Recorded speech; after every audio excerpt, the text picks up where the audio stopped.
What is up, everybody? Today we are going to talk about some week 13 NFL action. There was a lot of unpredictability that happened as per usual on an NFL Sunday. There were 14 games. There was one coach fired. One team blew a massive lead on Sunday Night Football. And then we had this game, the Minnesota Vikings and the New England Patriots. For all the unpredictability that the NFL brings, this felt like the most predictable result that actually happened. The Vikings losing 24-10. Kirk Cousins not really getting anything done on the road. So the way we're going to do this is we're going to go over all 14 games. I'm going to give you guys my top 3 takeaways from each game. And we're going to try to do this as fast as we possibly can. I don't want to dilly-dally and make this video like 2 hours long. There's a lot to go over, so we'll see how this goes. So we start off with the Vikings and Patriots game, since this is the game being simulated in the background. So my first takeaway is the fact that, nothing really changes with my opinion on Kirk Cousins and many people's opinion on Kirk Cousins. Cool quarterback, but he won't win you this kind of big game on the road in Foxborough against Belichick's Patriots. You got what you kind of expected, 10 points.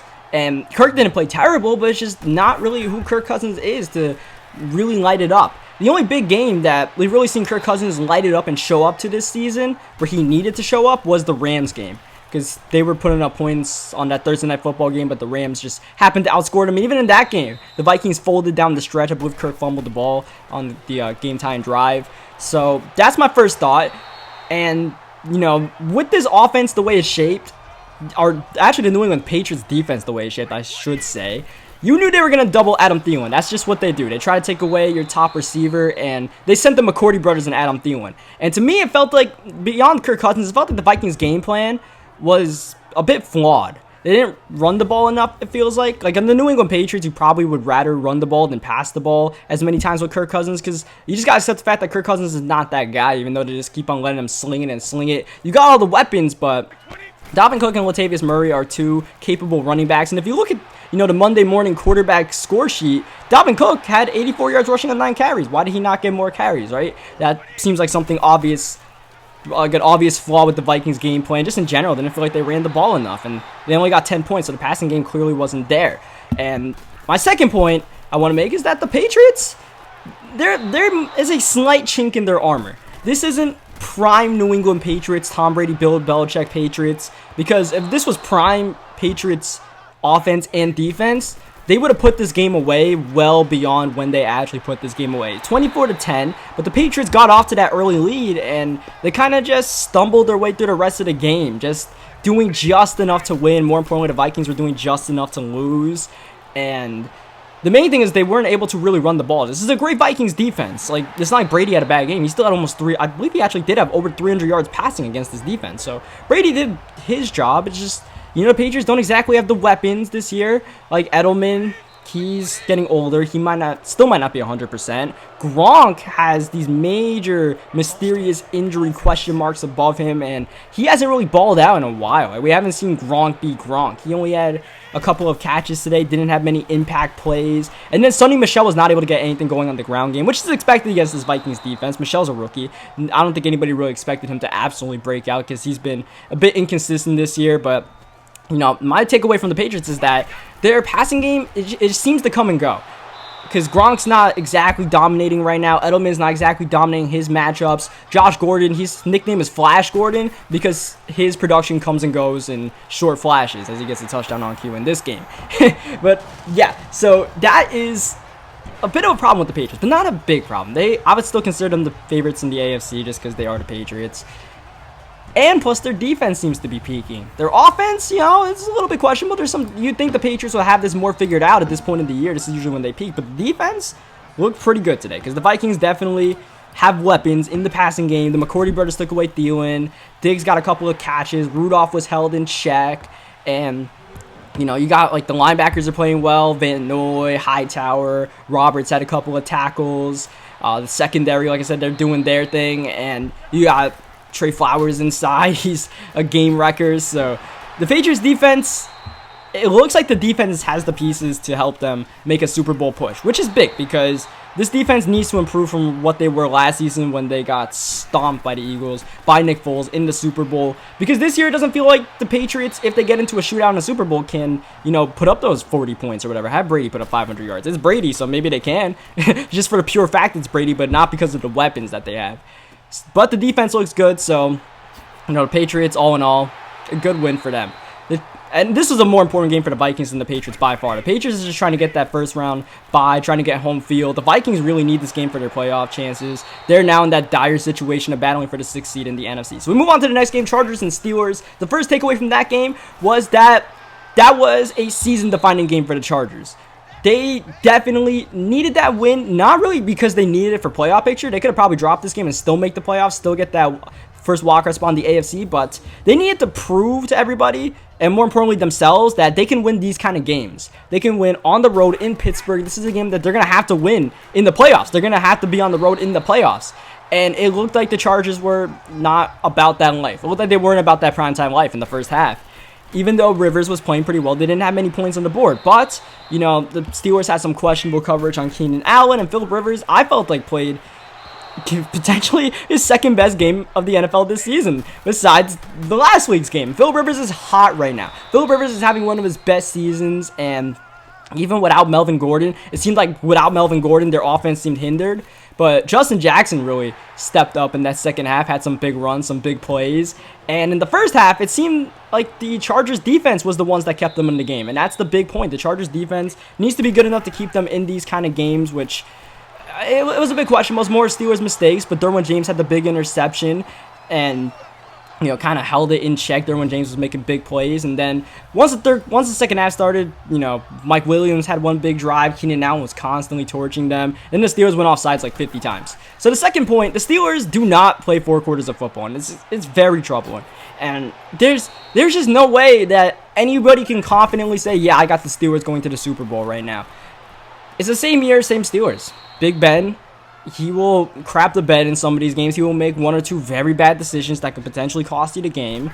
And it just seems like they do not play complete football. And it's just the same Steelers. There's not really much to talk about here. Kind of like how we have the same Patriots, it's the same Steelers, right? Like, I don't even want to harp on this because we talk about this every single year. They haven't changed. They just haven't changed. They're a good team. They're going to make the playoffs, but you just have no faith in them in the playoffs. Like, you really think they're going to go on the road in Foxborough, put up the kind of performance they did against the Chargers and win against New England? No. Like, are they even going to beat the Chiefs? No. This third and final point I want to make is that the Steelers secondary definitely has major problems. There were holes throughout the night. They definitely had no one they felt confident checking Keenan Allen, because it seemed like whenever Keenan Allen was catching the ball, the closest guy to him was like LJ4 or some linebacker or something like that. Like, they just have major holes in that secondary. Sean Davis was getting torched left and right. So that's also a problem the Steelers have had for a couple of years, still haven't addressed. So we move on to the Cardinals and Packers game. Final point, the Chargers, though, they look pretty good. They look pretty good. Do I have faith in them winning a playoff game? I don't know. There's still some things I wasn't too impressed with, but that was a huge win on the road against the Steelers. That lets you know that this Chargers team has heart, and that's very important. This team didn't lay down, and that's a quality aspect of a team that won't show up in the stat sheet. They did not lay down. They came out firing that second half, and it seemed like they wanted it more. And the Steelers just didn't want it. They kept going off sides at the end, trying to block the kick. Cardinals and Packers, next game. First point, that entire game was just a microcosm of the Packers' entire season. You had Aaron Rodgers trying to throw to some guys with randomly generated names. The one thing was Aaron Jones did not get the running game going. They just could not run the football against the Cardinals defense. Credit to them. They held the Packers in check. And then late game situations. The Packers know that they were going to steal that game away from a lowly Cardinals team, playing with a rookie quarterback who was not playing too well at all, going against David Johnson, who was getting stuffed and stuffed and stuffed. Defense was doing their job. And then all of a sudden, Larry Fitz shows up, 3rd down and long, deep in their own territory. And Larry Fitz is like, yeah, I'm still alive. I can catch these balls. And to Josh Rosen's credit, he does. This will be my second point. That Josh Rosen seems to have the ability to make these late game drives. If you guys remember Josh Rosen's first NFL action, he came into a game and it was like a 2-point game, and he couldn't get the job done. I believe it was against the Bears. And it seems like that early loss seems to have helped him put together some of these late game situations whenever the Cardinals have a chance, as the Patriots run a fake field goal for some reason. So the third point is that the Packers, they need to give Rodgers some receivers. There are receivers leaving the building and no one is coming back in. They tried Jimmy Graham. That just hasn't worked this year. Devontae Adams is stellar, but Devontae Adams alone is not going to get the job done. Randall Cobb is going to be a free agent, so he's gone. Jimmy Graham, I don't know what that situation is going to be like for them, but they need to give Rodgers some help. And the good news is that they should have a new head coach. Well, they will have a new head coach this year, and probably a really good one, because that Packers head coaching vacancy is going to be the hottest one, besides if someone like big name gets fired, like Mike Tomlin or something like that we can't foresee. So, Mike McCarthy, his time was overdue. Not that he's a bad football coach, but they just need a new page. They need to turn a new page in Green Bay. So we move on to Colts and Jaguars. First point, the Colts, I felt like lost the game more than the Jaguars wanted. They got in the field goal range twice with Adam Vinatieri, and they went 0 for 3 when they got in the field goal range. They did actually try to kick a field goal once, and then the Jaguars got called for a penalty, kept the drive going, and the Colts elected to go for it on 4th down in a 0-0 game, didn't get it. They failed to convert a 4th down later in the game while the Jaguars were up, I believe, 6-0. And then the last drive when, was it Ebron? Someone who got tackled out of bounds, but they called it inbounds and the clock ran out on them. But it felt like the Colts just did not play to the way their opponent is playing. Like, if you're playing against the Jaguars and they have Cody Kessler at quarterback, you should more than likely take your points in these kind of situations. You got Adam Vinatieri. He's probably going to make it. And, let your defense do their thing. Because the defense, they played pretty well today. Both defenses played pretty well. And the Colts, I felt like, lost that game, and it's going to be a big blemish on their record, along with the game when they didn't get the 4th down conversion in overtime. It feels like those are the 2 games that the Colts, if they don't make the playoffs, are going to look back and say, we might have given these games away. The second point is that the Jaguars, this game was a microcosm of this. Their last 2 years, it felt like. Quarterback play holding back their great defense. Because they probably should have lost this game. Cody Kessler didn't play well. Leonard Fournette was not there, and they definitely missed him, and they happened to sneak away from and get this win. The good news for the Jaguars is their defense seems to be peaking right now. The linebackers played phenomenal. Telvin Smith and Miles Jack. Jalen Ramsey had a great game. And they still almost lost the game. So the Jaguars have Blake Bortles' contract that they have to worry about. They might have to think about trying to move up in the draft and get a quarterback, because they are a quarterback away, it feels like. And they kind of screwed it up by sticking with Blake Bortles, and that could be a costly decision. Could cost Tom Coughlin his job even. So my third point was the Colts' playoff hopes seem to be iced now. Their schedule is kind of tough. I don't really see them making the playoffs, but we kind of touched on that earlier. So move on to Rams and Lions. Not going to spend too much time on this game. I got 3 quick points I want to make. One, Todd Gurley. These are 2 points that have to do with the fact that Jared Goff had an off day. He was missing marks. He threw a bad interception. So the first point, Todd Gurley. You need Todd Gurley in these kind of games when your quarterback is struggling to grind out the tough yards. Gurley over 100 yards rushing. Big runs in the 4th quarter. Helped them put that game away. Got down the 1-yard line again. Sorry if you own Todd Gurley in fantasy. We did end up getting a rushing touchdown eventually, I believe. The second thing, Aaron Donald. Aaron Donald legitimately wrecked the Lions' game plan today.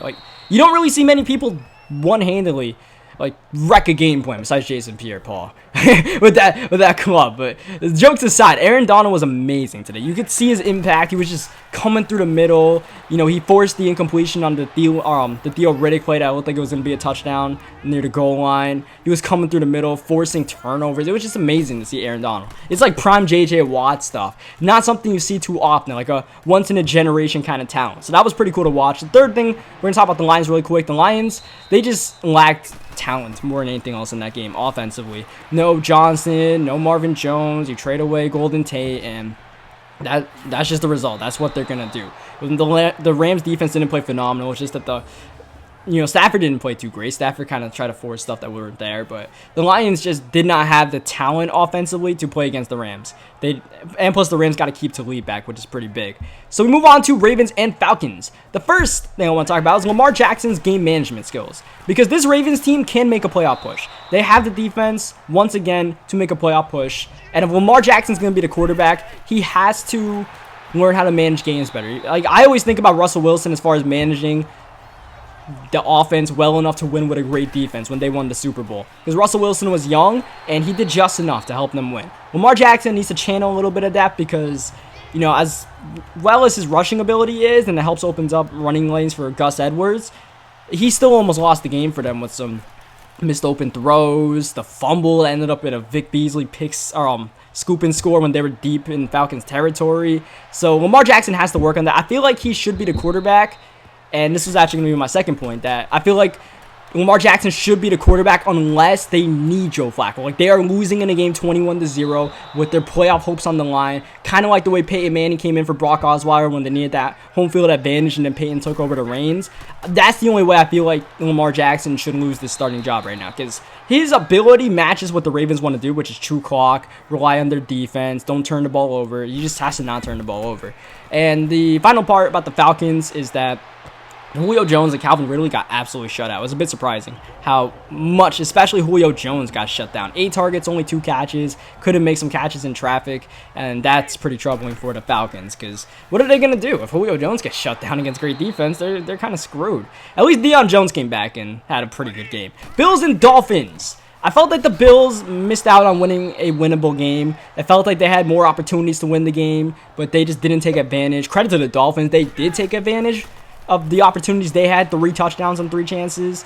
But, I feel like the Bills definitely are going to feel like they let the Dolphins get away with one. The second thing I want to talk about is Josh Allen, 135 rushing yards, and not really any of them were designed quarterback runs. Miami Dolphins have a pretty decent defense, but we're going to have to work on some QB spies, a contain or something, because even when he wasn't running the ball, Josh Allen was still, buying extra time by rolling out deep in the pocket. And unfortunately for him, he missed on a couple of big plays in the fourth quarter. Wide open overthrow. And then the 4th down play, the last play, he missed an open guy on a broken play.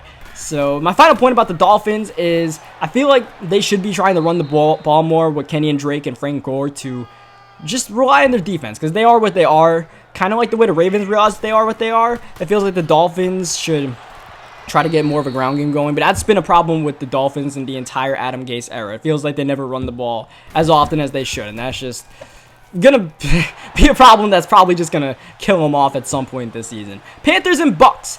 Cam looked off. Cam had 1 completion to a receiver wide receiver in the first half, and even though it's cool throwing to Christian McCaffrey, we need to get some receiver throws. In the second half, Curtis Samuel had a big second half. DJ Moore showed up a little bit, but Cam was definitely off, and Cam turning the ball over as often as he did really did cost them, because that's what gave the Bucs a lot of chances in the first half, a lot of extra possessions, and this Buccaneers offense is good enough to capitalize on some of these turnovers. And I just felt like Cam kind of he just couldn't throw those interceptions. He threw 3 to Andrew Adams. Like, come on, man. Come on, Cam. That's my second point. Andrew Adams, former New York Giant, 3 interceptions. I don't know why the Giants got rid of him, because we have like Curtis Riley playing safety. We could have used Andrew Adams, man. Come on. The Bucs got a pretty good player in Adams.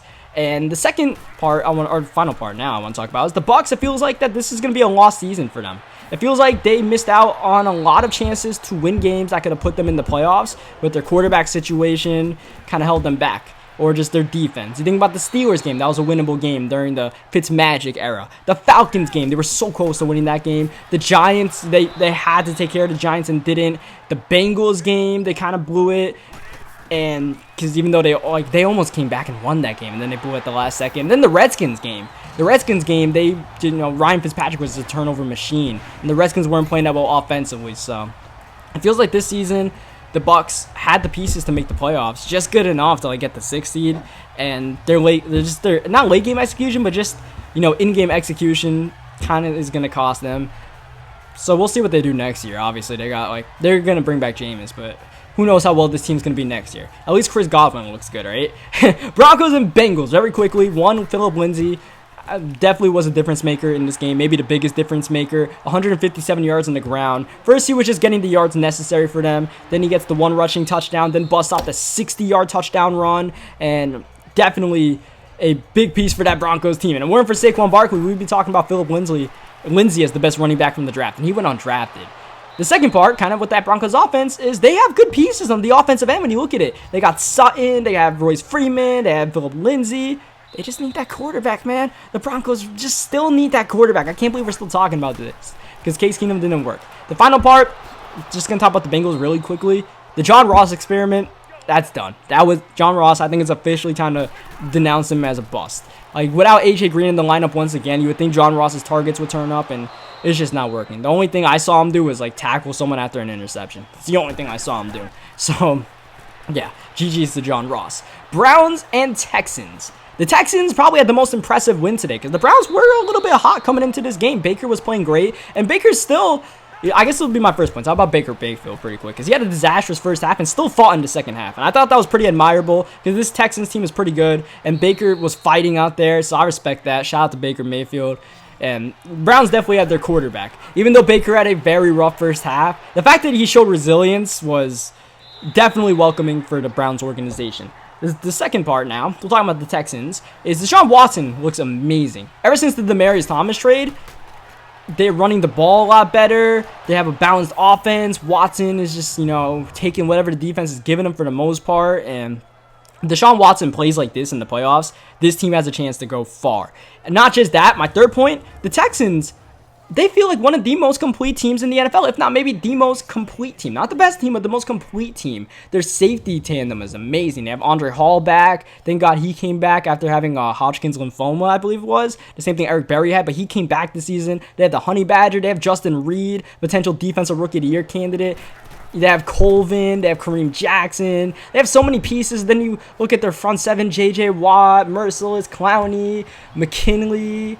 What was Zach Cunningham, who got that amazing pick six. This Texans team is loaded, and they don't really have many injuries right now. So this Texans team, if they keep it up, this is a complete team. Watch out for them. Watch out for them. I think it's time to take the Texans seriously. Bears and Giants. Weird game. Very weird game. The first thing I want to talk about is Tariq Cohen and Saquon Barkley need the ball. They just need the ball. It doesn't matter what part of the game plan they are about, passing, running, or Tariq Cohen passing the ball himself. Get those guys the ball because they are just so exciting, so elusive in open space. They can beat people in man coverage. You try to even think about putting a linebacker on them, even safeties, they can absolutely torch. They both need the ball. Tariq Cohen helped the Bears come back. Saquon Barkley helped put the game away. My second point is that Saquon Barkley and Odell Beckham Jr. throwing the ball helped mask Eli Manning not having a good game again. So Eli Manning, it feels like he might be able to hang on to the quarterback one position for the rest of the year. But this was probably a game that should have done him in, even though they play against the Bears defense. Eli was rough. Barely completed 50% of his passes. Had that one interception trying to throw the ball to Odell, and Kyle Fuller picked it off. So Eli, he might hang on to the QB1, but at some point we might think about benching him here. And then my final part is that the Bears field goal on fourth down when they were down 10, I can't believe they did that. Like, they did get the onside kickback, but I can't believe they didn't go for fourth down. Because then at the end of the day, they had to go for like a last-second gasp at the end zone where Tariq Cohen had to throw the ball just to send the game to OT. So that was a bit of a questionable decision, I thought. Just something that kind of struck me odd. So we move on to Chiefs and Raiders. First thing I want to talk about is Patrick Mahomes. Good game, but not great game. He missed a lot of open throws, and it seemed like he and Tyreek Hill's chemistry was off throughout the day. He missed out on 2 deep bombs to Tyreek, I believe. Nearly had a pass intercepted that went to Tyreek Hill for a catch. So just a little bit of something I noticed against, a pretty easy opponent in the Oakland Raiders. The second thing is the Chiefs defense.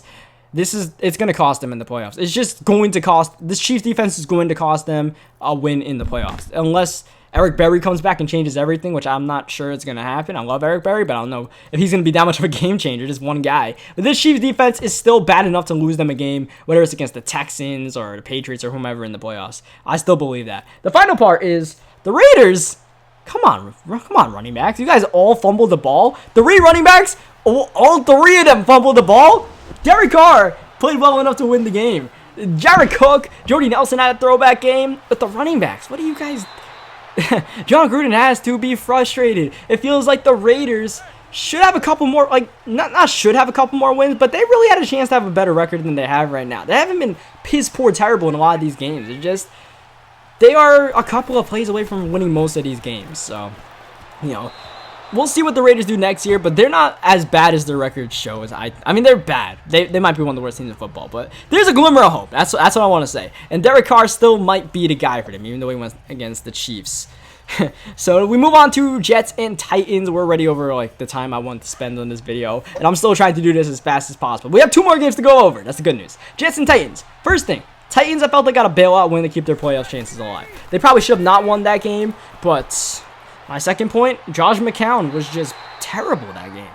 They had all the help they could possibly get. Crowell pretty much at 100 yards rushing. Trumaine Johnson, pick 6.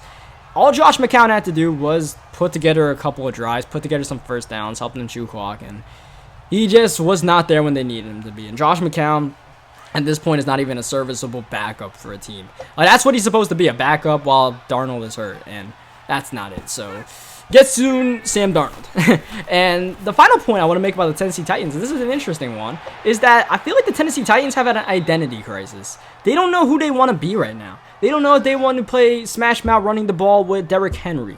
They don't know if they want Mariota to be slinging the ball. They don't know who they want Mariota to throw the ball to, whether it's Corey Davis or Taylor or Sharp or Jonnu Smith. It doesn't seem like they have, or Dion Lewis. They don't know what the balance is for Derrick Henry and Dion Lewis, it feels like.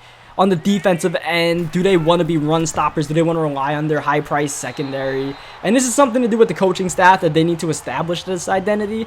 And I like Mike Vrabel. I like what he's doing in Tennessee, but this is something that the Titans need to figure out who they want to be, so that can help them define their play style and help them win more games, because they just don't really, it seems like the players don't really know who they are even. So you got to identify roles in the NFL. You got 53 men and your coaches. You got to identify roles, who you are, what you're going to do for this team and help them win. It feels like the Titans just haven't had that established throughout the season, and it could cost them a playoff berth for a pretty talented team. The final game, 49ers and Seahawks.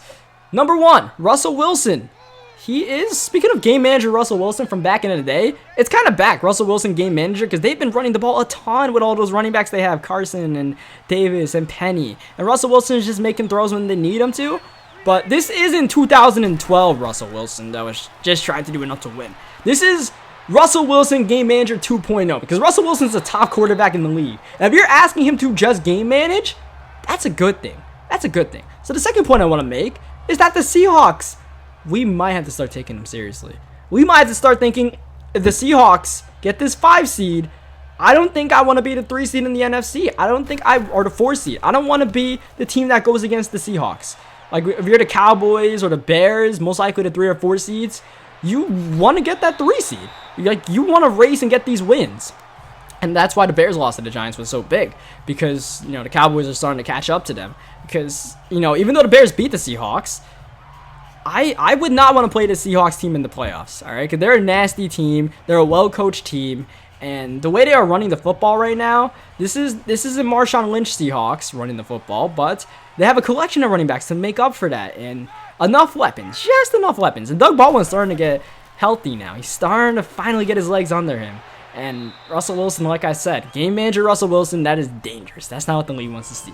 And the final part we're going to make, final point, really quickly about the 49ers. Nick Mullins' experiment is officially over. He had a cute game in his debut on Thursday Night Football, but that's over. We probably need to see C.J. Beathard back at quarterback one more time, just to make sure the 49ers know what they have in Beathard. I think the Nick Mullins thing is dead in the waters, so if Beathard is healthy, get him back on the football field. So that'll do it for this video. Hope you guys enjoyed it. Hope you guys enjoyed what I thought would be a 20-minute video. That's what I attempted to do. This is more like a 30-minute video, but if you guys like this, what we're doing here, I'll try to do this every single week on, Monday or Sunday night after all the games. So thank you guys for if you watched this whole video, you're the real MVP.